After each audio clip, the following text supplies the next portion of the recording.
S.C. Verma, Geometrical Optics का numerical 79. Consider the situation shown in figure.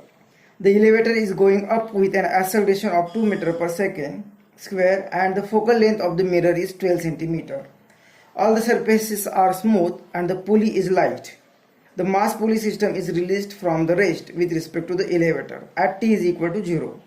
When the distance of B from the mirror is 42 centimeters, find the distance between the image of the block and mirror at t is equal to 0.2 second. Take g is equal per second. तो एक elevator दिया हुआ है, ये elevator खुद जा रहा है ऊपर विद एक्सेलरेशन 2 मीटर पर सेकेंड स्क्वायर और इसमें जो सिस्टम दी हुई है यहाँ पे एक हॉरिजॉन्टल सरफेस पर एक ब्लॉक रखा हुआ है m और इनके बीच में कोई फ्रिक्शन नहीं है, स्मूथ सरफेस है। ये पुली और यहाँ से ये दूसरा ब्लॉक जिसका मास होगा m, ये ब्लॉक a और b दोनों का मास सेम होगा और ये नीचे यहाँ पे एक मिरर होगा, इसकी ये साइड जो होगी वो रिफ्लेक्टिंग सरफेस होगी बाहर की साइड, मतलब कॉन्वेक्स सरफेस जिसका फोकल लेंथ दिया है 12 सेंटीमीटर और हमें कहा इसे रिलीज कर दिया। रिलीज करने के बाद ये ऑब्जेक्ट जहां कहीं भी होगा उसकी इमेज कहाँ पे होगी ये हमें फाइंड करना है, distance of image of the block and mirror. तो ये न्यूटन लॉज ऑफ मोशन में ये न्यूमेरिकल हमने ऑलरेडी किए हैं। सपोज ये एलिवेटर मास सिस्टम, सपोज ये जो ब्लॉक होगा इसे फिक्स किया है, इस सीलिंग को फिक्स किया होता और ये सिस्टम ये एलिवेटर भी अगर रेस्ट में होती तो इस ब्लॉक बी को सिर्फ ए जी फोर्स लगता एम जी और उस पर टेंशन टी आता। इतना है पहले सिंपल केस देखी थी। फिर अब एलिवेटर ऊपर जा रहा है कुछ एक्सेलरेशन ए से, तो इफेक्टिव एक्सेलरेशन जो है वो हम जी प्लस ए लिखते हैं। तो इस तरह से न्यूटन लॉ ऑफ मोशन में ये न्यूमेरिकल हमने किए हैं, तो वो कॉन्सेप्ट यहाँ पे ज्योमेट्रिकल ऑप्टिक्स में हम यूज कर रहे हैं। तो इसी तरह से अब ये जो सीलिंग को फिक्स नहीं है, इस सीलिंग को फिक्स नहीं, तो ये भी क्या है कि ये इस पुली के अबाउट ये भी एक सिस्टम है कि जो एक एक्सेलरेट होगी डाउनवर्ड डायरेक्शन में, ये रेस्ट भी हो तो भी इस पुली से ये डाउनवर्ड डायरेक्शन में आएगी कुछ एक्सेलरेशन से और उतने एक्सेलरेशन से ये हॉरिजॉन्टल डायरेक्शन में मूव होगी। अब ये जो एक्सेलरेशन होगा वो इफेक्टिव एक्सेलरेशन होगा जिसके कारण ये ब्लॉक में जो भी फोर्सेस लग रहे हैं उस फोर्सेस के कारण जो भी इफेक्टिव एक्सेलरेशन होगा उस एक्सेलरेशन से वो नीचे आ रहा है और उस एक्सेलरेशन से वो राइट साइड में जा रहा है। मतलब एक जगह से और दूसरी जगह पे दूसरी पोजीशन अगर उनकी चेंज हो रही है तो जो एक्सेलरेशन होगा इफेक्टिव एक्सेलरेशन वो एक्सेलरेशन लेट से कि ए डैश है, यहाँ पे ए लिया है तो वो इसका एक्सेलरेशन ए डैश लिखते हैं, तो इसका एक्सेलरेशन भी ए डैश, जिनके कारण एक बॉडी मूव हो रही है। अब इस स्ट्रिंग पर कुछ टेंशन जो भी आएगा टी, वही टेंशन स्ट्रिंग लाइट दी हुई है, पुली लाइट दी हुई है, तो वही टेंशन इसके हर एक पॉइंट पर रहेगा, तो वही टेंशन यहाँ पे रहेगा, वही टेंशन यहीं पे रहेगा। मतलब ये टेंशन होगा स्ट्रिंग पर जिसके कारण ये बॉडी को पुल कर रहा है, इस बॉडी को पुल कर रहा है। मतलब अगर हम एफ बी डी निकालते हैं ऑफ ए ब्लॉक ए की, तो ये ब्लॉक और इस पर टेंशन लग रहा है और वो एक्सेलरेट हो रहा है एम मास, तो इसका इक्वेशन हमें क्या मिलेगा, T is equal to M A dash, equation 1। F B D अगर दूसरे ब्लॉक की निकालते हैं हम, तो बी बॉडी की एफ बी डी बनानी है, तो ये इस पर ए ब्लॉक एम और वो नीचे जा रहा है विथ एक्सेलरेशन जो हमने कहा कि ए डैश और उस पर ग्रेविटी के कारण लग रहा है जी और ये एलिवेटर ऊपर जा रहा है ए एक्सेलरेशन से, इस पर टेंशन कितना आएगा, तो एम जी डाउनवर्ड डायरेक्शन में है, ये एक्सेलरेट डाउनवर्ड डायरेक्शन में है तो उसका स्लो फोर्स ऊपर की डायरेक्शन में लगेगा, मतलब ये माइनस। वैसे भी अगर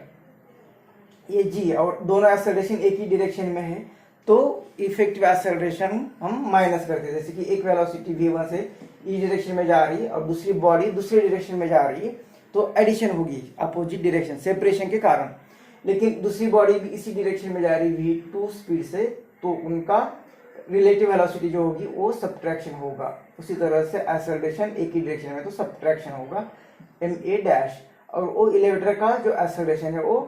ऐड होगा एम ए। तो ये किस तरह से आता है और न्यूटन लॉज ऑफ मोशन में इसके कॉन्सेप्ट हमने पढ़ लिए।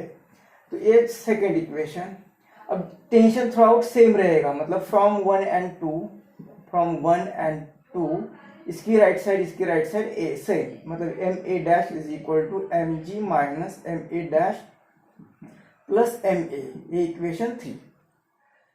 तो ए एम ए डैश इस साइड में लेते हैं तो 2 M A dash is equal to यहाँ पे M G plus M A, M cancel through out, तो यहाँ पे 2 ए डैश, तो हम इसे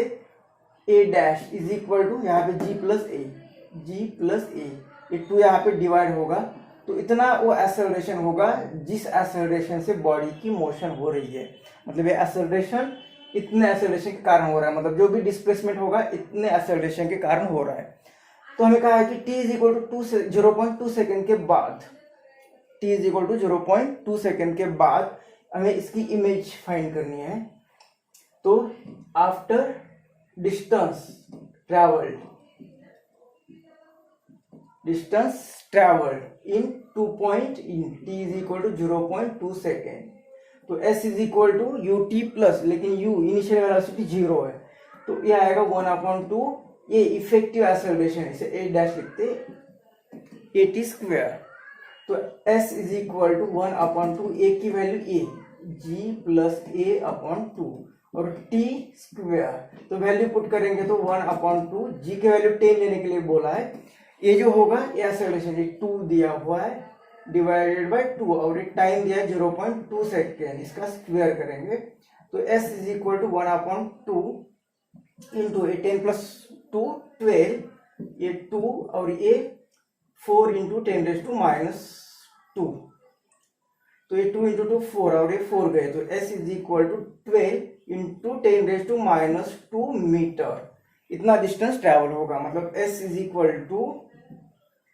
12 सेंटीमीटर, इतना डिस्टेंस ट्रैवल होगा, मतलब एक नीचे कितनी आएगी तो 12 सेंटीमीटर आएगी। अब यहाँ से इनिशियल पोजीशन टू मिरर, इनके बीच में डिस्टेंस है 42 सेंटीमीटर, अब ये नीचे आएगी 12 सेंटीमीटर से, तो अब मिरर से कितना जो डिस्टेंस होगा वो होगा u मिरर इक्वेशन के लिए। यहाँ पे मिरर इक्वेशन यूज करेंगे, मिरर इक्वेशन, तो ये आएगा 1/f is equal to 1/v plus 1/u, u is equal to 42 minus 12, मतलब ये कितना आ गया 30, तो ये u आएगा। अब इसमें वैल्यू पुट करनी है तो 1/f, फोकल लेंथ दिया है 12 और एक कॉन्वेक्स लेंस होने के कारण वो प्लस, तो ये 12 is equal to 1/v, v कितना तो फाइंड करना है, प्लस 1/u, ये माइनस 30, तो इसमें 1/2 आएगा, 1/v इज इक्वल टू ये 1/12, इसे इस साइड में ले ले तो प्लस आ जाएगा 30, तो ये 1/v इज इक्वल टू ये 30 और ये 12, इनकी एडिशन आ जाएगी 42, ये 30 प्लस 12 और यहाँ पे 12 इंटू 30, इनवर्स करते तो ये 12 इंटू 30 डिवाइडेड बाय इनकी एडिशन 42, तो ये 6 7 जा 42, 6 5 जा मतलब 60/5,